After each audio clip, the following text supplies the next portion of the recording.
Hey, what's good everybody? I just recorded 45 minutes of my Ableton Live 12 rant and looks like we have to do it again. So welcome to the channel. My name's Alckemy. If I'm talking quickly, it's because I'm slightly frustrated that I have to do this again. We're going to be talking about some of the features that are new to Live 12. Notice I said some, not every minute detail. I do have some help with Ableton Live pulled up over here, and I'm going to just kind of walk you through some of the features, and then I'm going to talk about some of the complaints that I still have in regards to not why I switched to Bitwig, but just issues that still bother me with this. And if you want to do that, you should probably skip to like the second half of the video, and then we're going to cover the good stuff.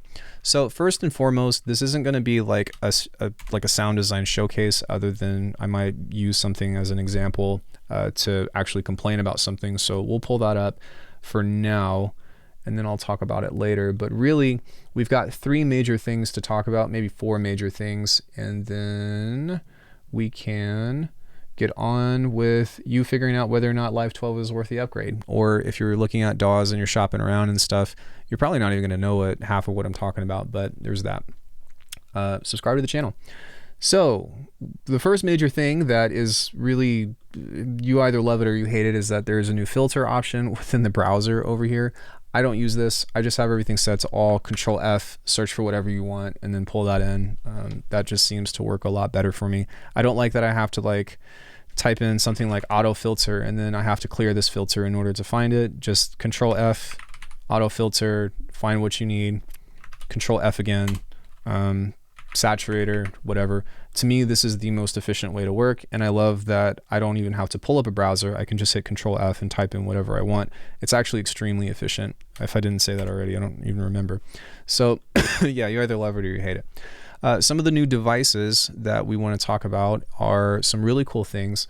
That is probably my favorite, which actually is the Midi stuff. And because of this, sorry, Shift Command M, you've got a global tuning of a project now, which is okay, I guess. I don't really think that this is all that interesting. I mean, honestly, like if you are so lazy that you can't go on Google and look up a piano roll and be like, what is a scale?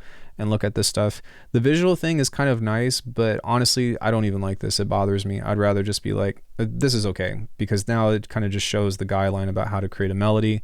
So you can do something like this. Just because you follow a scale doesn't mean that your melody is going to be cool. So that's kind of why I say, and have said this on the live stream, that this is a beginner feature, but it's not to say that it's not good for beginners. Just grow out of it, or I would recommend growing out of it, because there's so much more that you can do, especially in the world of harmony and melody. So anyways, we just made this stupid thing. I don't know what this is going to sound like.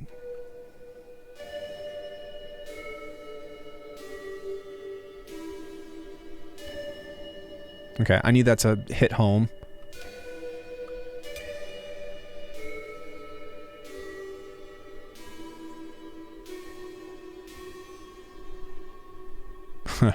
Okay, anyways, so let's say I've got this melody and it's a starting point, and I'm like, oh yeah, it's great, but we could do some more to it. There's actually a really cool workflow that you can utilize with this, to where you can duplicate this, hit Command L in order to in order to loop this, and now we can utilize a lot of the Midi features that we have here. I'm not going to go in depth and explain all of these to you, but what you should know is that you can use this stuff in order to get some really cool variations of this. So, you know, if you've got the same melody and you want this to be in an arpeggiator form, you could do that. You can change this with all the Midi effects here of the distance.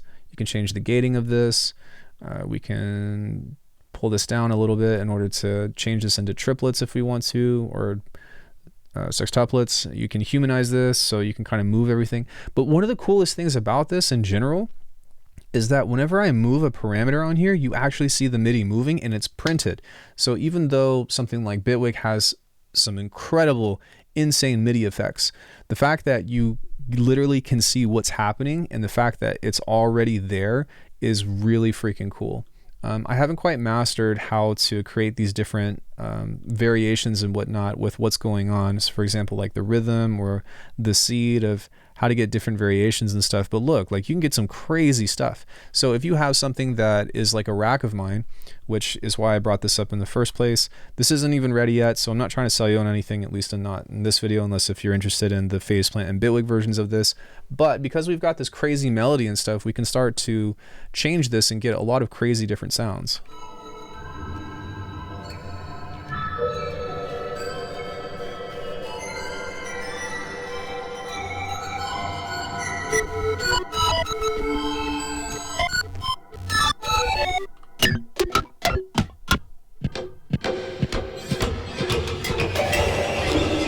And as you can see, this is a percussion, bass, pad, pretty much everything that you need in order to make a track. These are the kinds of presets that I make and stuff. But look, we were getting some crazy rhythms that if you're resampling, you can get some really cool stuff. I guess now would be a good time to bring up this feature, which I think I still don't like it. Freezing tracks and flattening tracks, you can go freeze and flatten in one go. The issue that I have with it is that you commit. So once you hit that button, you commit. So you better duplicate or you lose your rack. So I think that this should be replaced with bounce in place. I think that or bounce to new track. Also with the idea of activating and deactivating things. This works now as far as saving CPU. If you look, oh, you can't see that. Hold on one second. Let me move this. If you check up here in the top right corner, this needs to be in here. So you can look at the CPU right here. Right now we're kind of chilling at 14%, but if I turn this off, that's really cool, and that at least works with first-party devices. So, but it still doesn't work with third-party devices, so there's that. I think I don't know if that's always been that way, but that's something that I've noticed or somebody told me about. That's good. I think I still would like the ability to have that with third-party devices, and that way I don't have to do freezing and flattening. Honestly, in regards to freezing and flattening, look, you can't beat bounce in place or bounce to new track, especially if you bounce on the same track and you can do a continuous cycle of resampling, which is really great. But the number one thing that trumps all of that, honestly, is this guy right here. If you don't have this, I don't care what DAW you're in, Bitwig, Studio One, whatever, this will save your life. This is Rolling Sampler by Birds Things. It's 20 bucks. Check this out. So I'm just going to play this.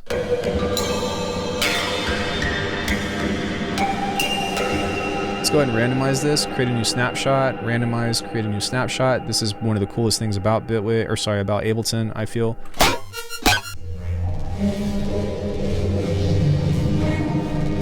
Great, all that stuff captured, boom. Highlight this, let's let that silence out.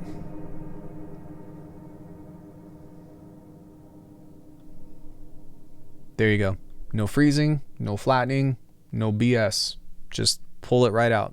Solves all of our issues. Yay, we can all celebrate together now, right? So there is that, which is really cool. I know that's not Ableton specific, but I will say that there is an Ableton version. It's not quite as robust as the rolling sampler, but honestly, if would cut the argument out, just use this. This is how I do things now these days anyways. So anyways, yeah, you could bounce back and forth in between this and create really wild melodies and stuff that you could utilize for resampling, or like take a piece of this and stretch it out. So for example, if I'm like, this section is really cool, well, I can move everything out of the way and get like really down and dirty with like, I'm going to stretch it out and let's see what that harmony is like. So if I go Control X, excuse me, Control A, delete, and then go to this guy right here and then go paste. Well, now I've got this like cool little melody / harmony thing that I can start to work with. And I don't know what this is going to sound like, but I can just keep the pluck perhaps, and maybe the pad.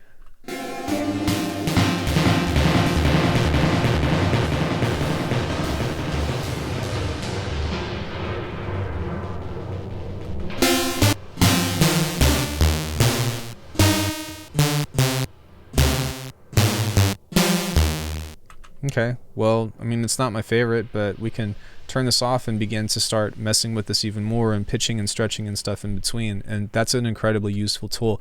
I don't really work in Midi, but when I do try to do stuff like this with Bitwig devices or whatever, or a sequence that I try to variate, which is a lot of fun.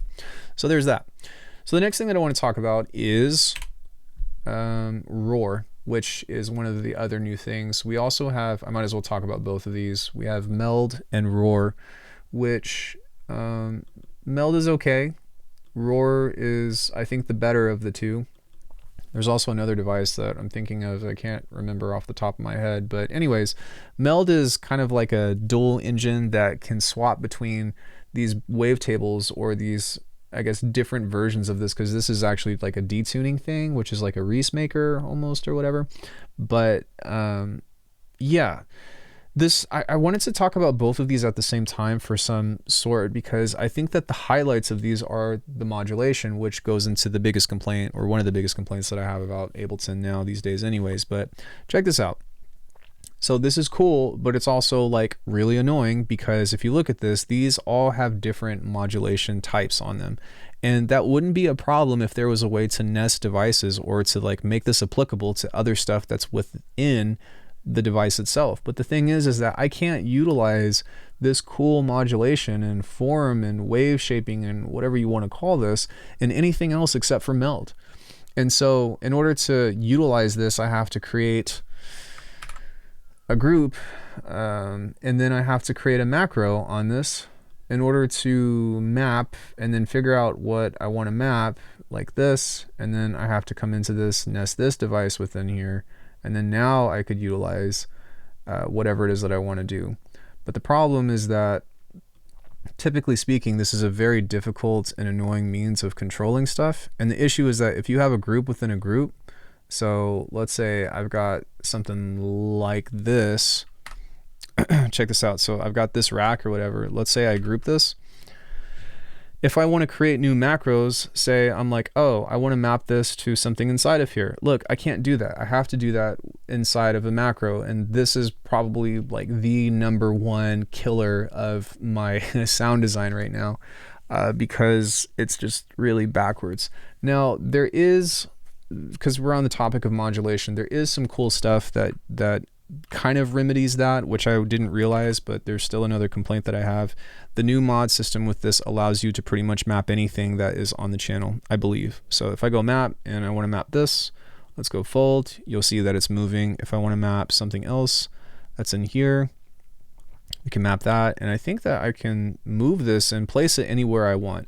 That's a big plus. The problem is that I can't place this on the left of stuff. I can only place it on the right. And so when it comes into having to scroll over here in order to map this, but let's say I want to scroll over here to map a macro on here, you start getting this cross-contamination thing. I just made that up, but like a cross-contamination thing that's very difficult to keep track of. And it works, but it's really cumbersome.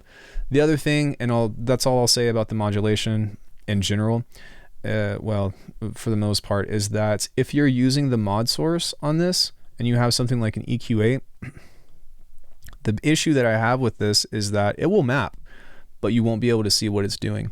So look, on a macro, you can see what's happening, but if you switch this over into remote, then you can actually see how this goes. And so when it comes into the fine tuning and individual control, for example, if I want to map something here, I have to utilize the percentages on here. I can't actually use like a frequency range. But then if I open up the map on this, then the modulation stuff comes up here. So I'm having to look in multiple places and keep track of whatever it is that I'm doing. This is really complicated, way more complicated than it needs to be. You should just be able to map something, click and drag the distance that you want to be able to utilize, like we've been doing in Serum for a decade. And like, come on, this is 2024. We don't need to be doing this anymore. Some people might be used to it. Shoot, go look at Virtual Riot's thing to where he's doing this and has to create 24 LFOs in order to create a means of controlling because of how complicated it is. It's ridiculous. Virtual Riot, if you see this, get faceplant, try out Bitwig. I'm not trying to get you to convert, but when it comes into modulation, like, you're gonna feel like you just gained 10 years back of your youth, I promise. So that's that. This leads into the overall general thing. The issue that I have with this is that there's all these cool different modulators and stuff that are built within these devices, but because they're exclusive within the devices, that means that like you can only utilize that within that specific, utility.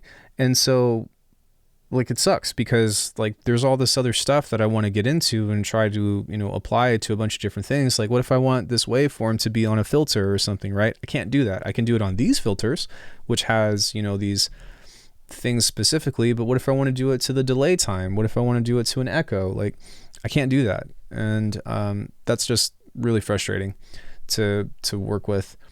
And don't get me started on like doing like multiple mod sources. So like mod remapping and all that other stuff. While it is possible, it's just, yeah, it's a chore.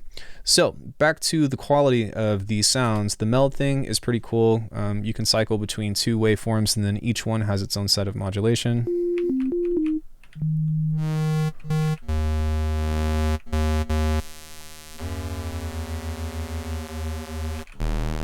So, creating like Reese's and stuff is pretty simple and whatnot. Something else that I find to be an interesting quirk, and this goes across wavetable and all that other stuff, is that you can stack stuff, but the more that you, I guess this is actually just like unison, but not detuning with unison. But if you were to turn the spread up, then it will detune the signal, but it will actually spread the signal out. Some people might like that, but when it comes into making Reese's and stuff, something that you have to do is utilize a utility on here in order to maintain and keep the phase oscillation in mono, so that way while you're working with the signal, it'll actually give you the pulsing.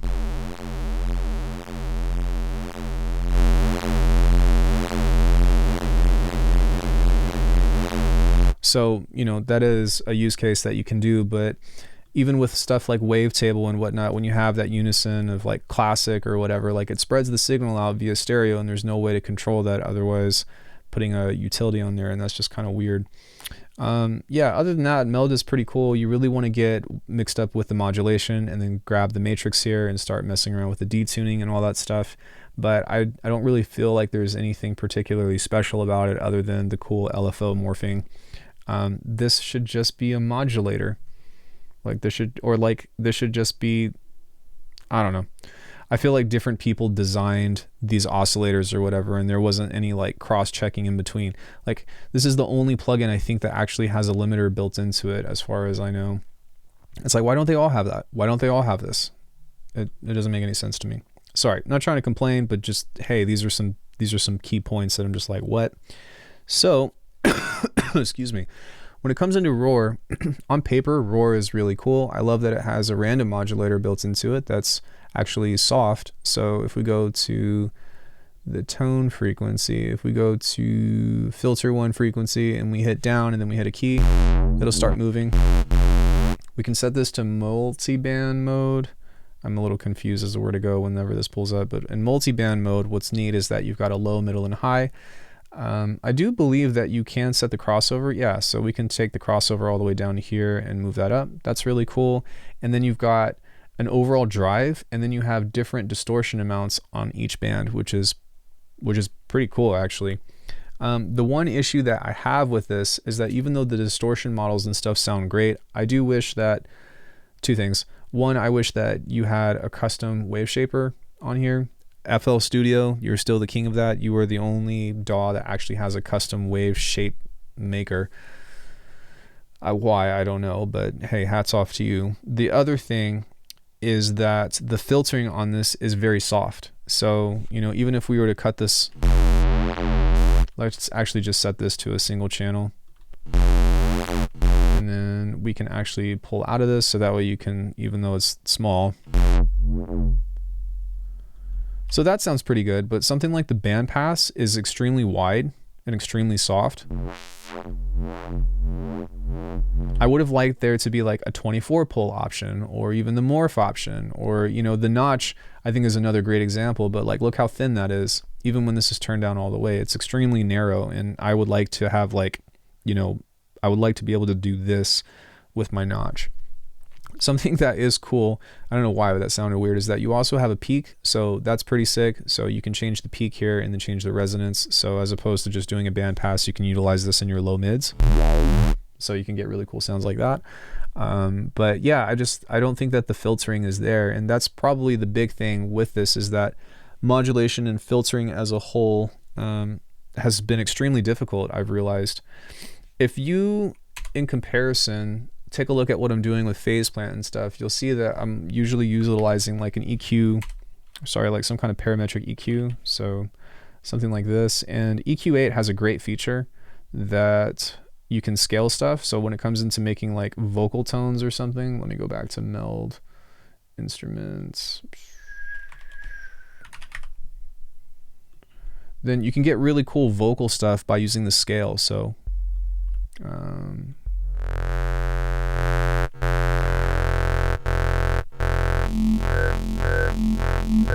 Modern talking, anybody? That's super awesome. And so you can utilize this and you can put LFOs and stuff. The thing is that if you grab an LFO on this, you have to do it individually and map each one. Then you got to go into this. You only have 8 targets that you can map to, but you got to, actually the best way to do this would be to do this. So that way you can, that's the most efficient. But if you notice, whenever I hit this on the mod thing, you see these guys moving, but you don't see this moving. And so you have to make a choice, or I guess you can bounce back and forth in between. But if you set this to remote, well, now look, that works. But then you got to set a certain frequency range on how this works. So that drives me crazy. It's really an unelegant solution in which to utilize stuff like this, but it's worth it sometimes because, you know, if you're trying to make like cool resounds or cool neuro bass and stuff.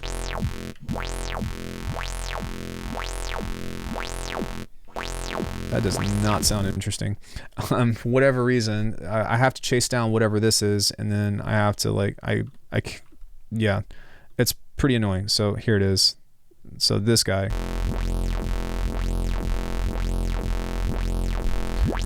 And then I guess you can bounce back and forth and now choose the remote and figure out like what distance you want to do. So they don't overlap. So you can't bounce back and forth in between. And that's just something that bothers me. This kind of filtering is like crucial to the kind of bass design that I do. And up until now, there wasn't really an efficient way to do that. You did have the morph filter, but the problem with the morph filter was that you only have step random. So the inconsistency, I really think that this is a good point, and it really drives me crazy. And don't get me started on the envelope follower and stuff and whatnot, and how to use this, because you can't, this says full amount or 30 or whatever, but it doesn't actually cover the whole frequency range. It only covers up to 30, which is really strange. Why is there no smooth random? You know what I'm saying? It's like, what? Come on, it's not that hard. You can grab an LFO and do it that way, but that's a whole different deal. It just kind of defeats the purpose, in my opinion. So the modulation and the nesting and like the having to group stuff within group stuff is made it extremely difficult for me to put the kinds of sounds that I like to together. I have found a way, but it's extremely clunky, and I'm gonna have to go back and do some quality control before I think about putting those presets out. So did I cover everything? Covered the modulation, we covered the Midi, we covered meld, we covered roar. Is there anything else? We do have granulator. One cool thing about granulator 3, this is actually a highlight for me, is that granulator 3 has a unique option on here. You lose an option on here, but you do gain a unique option on here. So let me find a pad in my samples.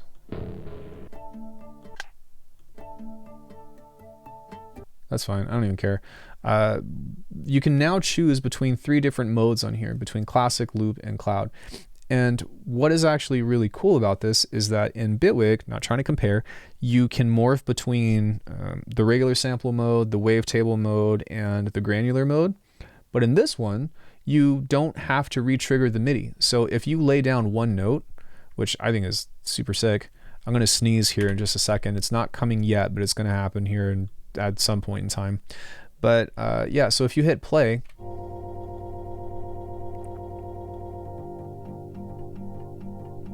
check this out. I'm gonna hit this and turn on the automation, and you can see here that it says mode. And so I'm gonna duplicate this 3 times. This one's gonna be here, this one's gonna be in loop, and this one is going to be in cloud. And then I'm gonna highlight all of these and hit J. And then what I'm going to do is make all the melodies, or sorry, make all the notes just a single note, because this is kind of demonstrating that you don't have to change the notes. Oh, I forgot about the drum stuff. We'll talk about that in just a second. So check this out.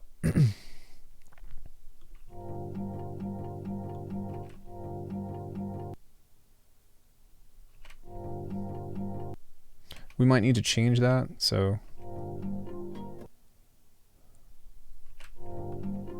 let me grab the automation on here and make it a little bit shorter, so that way we can kind of A/B a little faster. So we can move that there, move that here. You can see that this did change, which is good. And when I was doing this, when I recorded this from before, I wasn't having these issues. But let's see if we can make the loop work. Maybe I need to turn on the variation or something. So the loop is there, but it doesn't seem like the loop is working here. So I am kind of curious as to why that's shutting itself off. It is neat that you can see that it is morphing in between, but I'm not really sure why the loop isn't activating. So let me turn the spread on, grain size up, shape up, variation, scan, and let's see if we can get that to activate. Yeah, there's something here that is playing with that loop. So wherever the loop is, it's probably really close. So yeah, I mean, that's pretty cool. And if we take a look at this,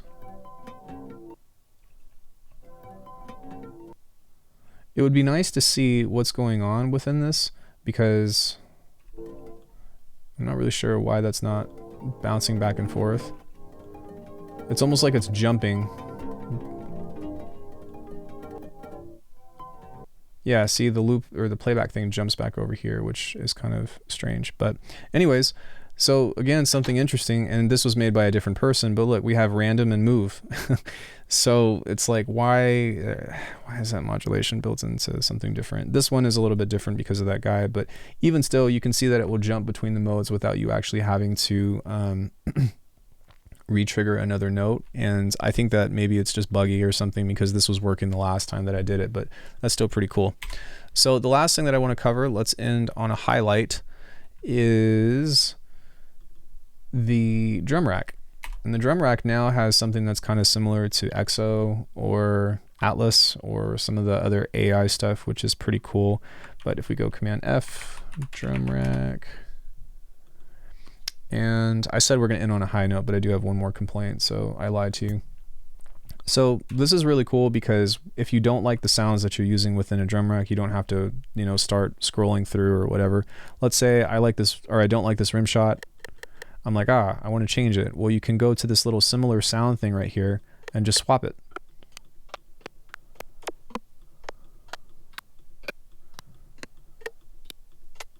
Now, the only thing with this is that I'm not really sure where or how you tell the library where to look in case if you wanted to look at your sample pack and stuff, or if it's only specific to core Ableton stuff, which would be kind of sucky because that would lock you into the expansions and all that.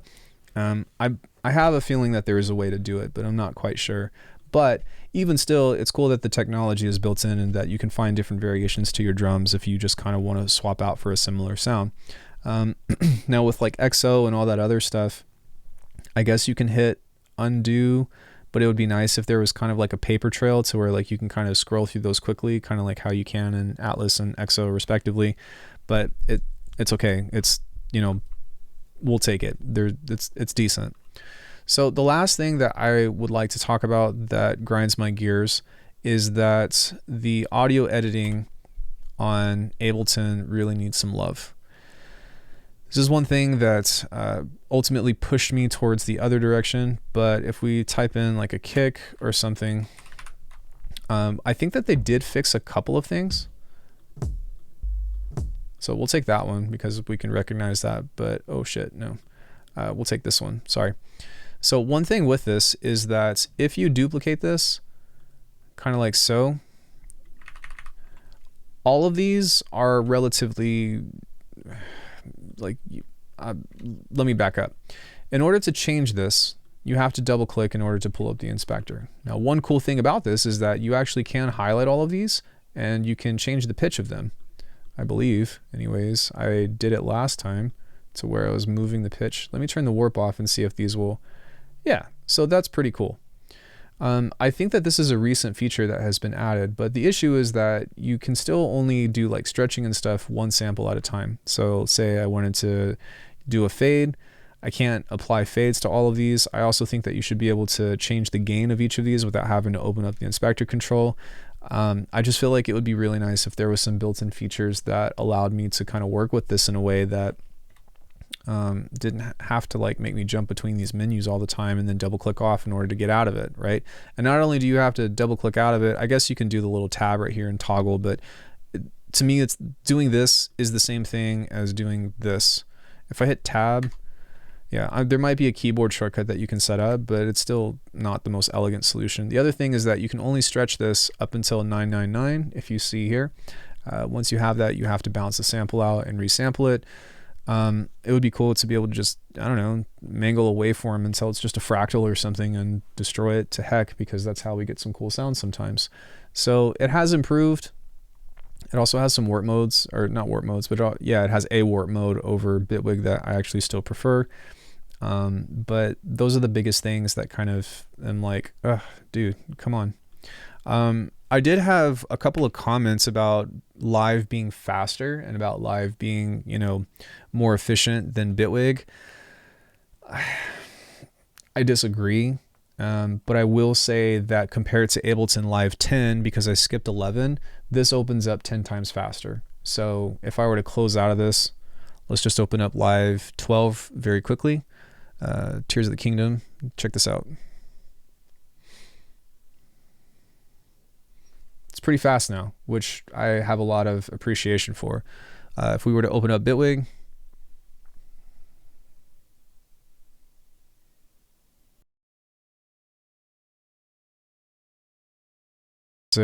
is cool. It crashes a lot more still. It's still not as stable for me, so that's that. I've lost a lot of projects. One thing that I would also like to see is these are still two separate windows, or must have two separate windows. I think that they should be on the same window, which kind of stinks. You can pull up the mixer now, which is cool. So if you go to track options, then you can pull up your mixer stuff on here, which is kind of nice.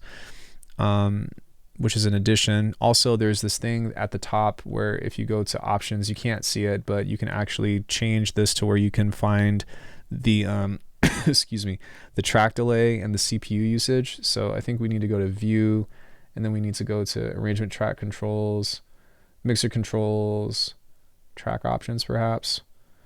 There we go. If I turn this off and come back over here, nope, that wasn't it. It's view, mixer controls. There's the performance impact. Nope, that didn't pull up. It's the wrong one. Hold on one second. So yeah, there is a way to do this. Arrangement, track controls, track options. There we go. So there is your track delay and whatnot. And then also I think that you can pull up your CPU usage if you want to do that, but it's just kind of weird that they pulled that out. Like, just add the D, give it the D back. Yeah. So within that, that's pretty much a wrap up of the new features. And we wanted to talk about the pros and the cons and the stuff that I still would like to have them add, and they're probably never going to. One thing that is pretty amazing about about Ableton, I just gave it away, is that Max for Live, especially with the creator devices and stuff, totally changes the game for what Ableton can do. You can't deny that, and there's some great devices and stuff. And so if you're somebody that's into sound design and all that, like, spend a day just like searching through the Max for Live stuff. I think there's a website and whatnot that you can check out everything that you need, and that kind of makes Ableton super modular. The downside is that it's usually really buggy, and it's kind of hit or miss, so make sure that you save your project often. Also, one other thing that you want to do is go into your settings. Actually, I can pull that up right now. You will thank me later. Some people might disagree with me, but I cannot stand this. Go into settings, go into file and folder, this create analysis file, turn that off. When you're done with your project, collect all and save, and just have everything saved inside of the project, because if you don't, it's going to create an ALS file that is pretty much a duplicate, a useless duplicate that is a reference to say, hey, Ableton project, this is where that belongs. And it's a nightmare, man, especially for like organizing sample packs and stuff. It just sucks. Do yourself a favor, collect all and save, and you will be so much happier.